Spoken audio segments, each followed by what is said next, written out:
Quand un chaman, chouard, te prend la main, mon pote, au fin fond de la forêt touffue, tu flippes. Quand tu mates sa face tannée, quand tu t'aperçois que ses seules rides se trouvent au coin des yeux, à la commissure des lèvres, quand tu comprends pourquoi t'es là, sous la jungle, alors que des milliers de bestioles éructent, gueulent, pouffent, piaffent, crient, crissent, croissent, te caressent presque, comme si c'était toi qui les caressais, sans le faire exprès. Quand tu captes tout ça, donc, alors tu vois, là, sur le sol, une forme, un truc pas clair, et puis, de plus en plus net, tellement même que tu vois maintenant distinctement, à la place de la natte en palme tressée, et sous tes pieds croisés en tailleur, tu vois un signe. Ce signe-là, c'est l'évocation au moins d'un médaillon aztèque. Quelques traces géométriques inscrites dans un cercle. Et dessus, le médaillon, il y a un animal. Ton totem.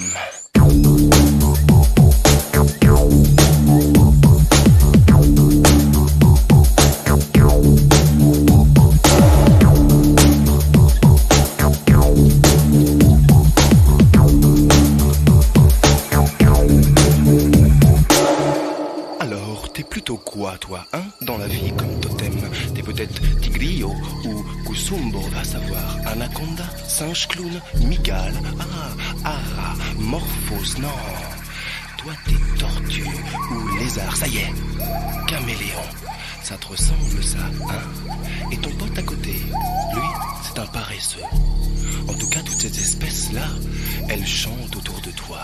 Et la rivière derrière, elle fait les cœurs. Et je pliais les essences, les plantes, énormes les plantes, bien trop énormes les plantes, attention, elles sentent la fleur de cannelle, illument l'arbre à ail, l'humus et l'orchidée te pénètrent et t'inspirent. L'ombre des arbres même te regarde à contre-lune.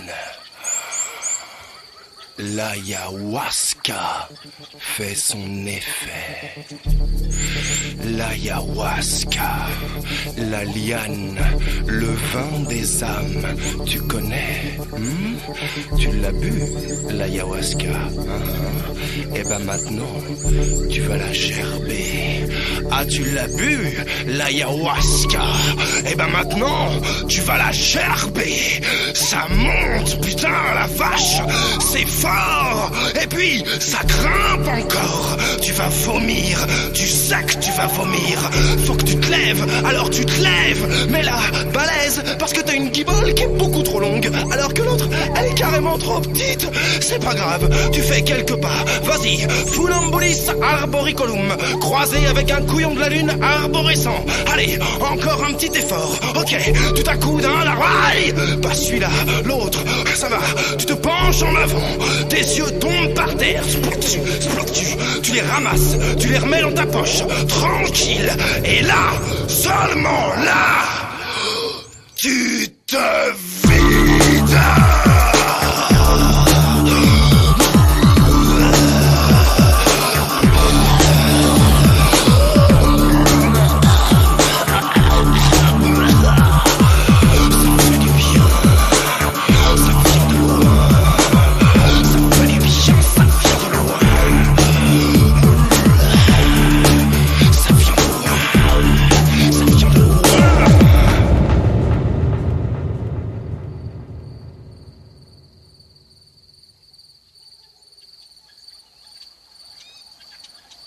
Ça vient d'avant les Espagnols, tout ça. Ça vient du temps où l'Inca trônait à Quito, culminait à 3000 mètres.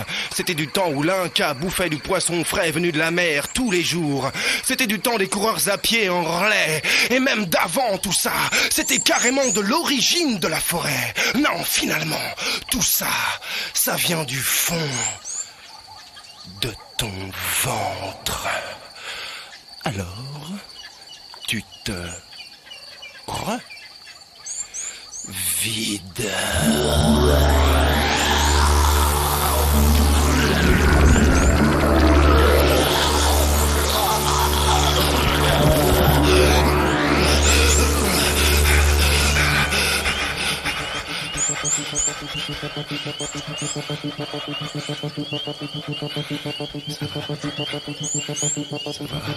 Un petit peu mieux.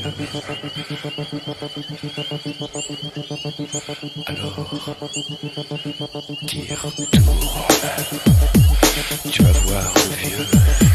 Lui, il est là, peinard. Il s'affaire avec ses feuilles de curarina. Il te touchera, il te caressera.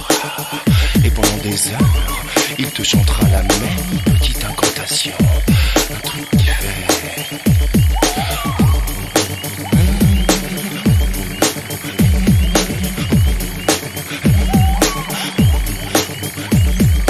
Tous tes sens sont aux aguets. Le chaman maintenant a les mains jointes sur ton crâne. Il aspire le chaman.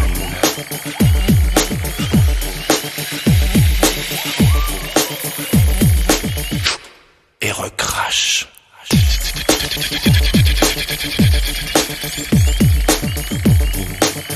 Il aspire.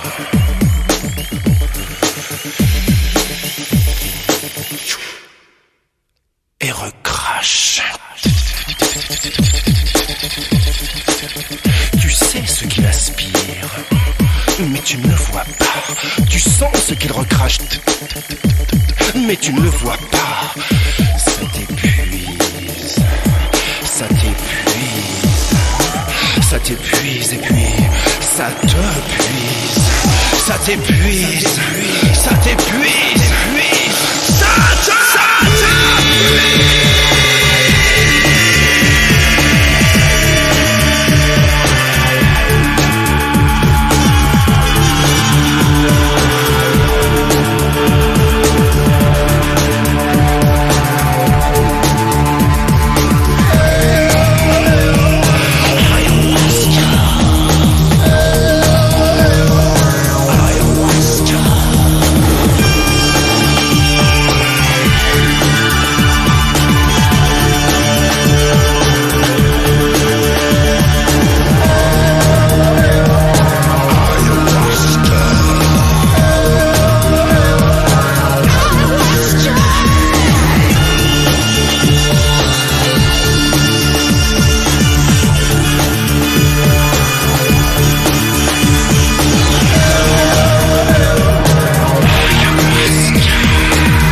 Alors,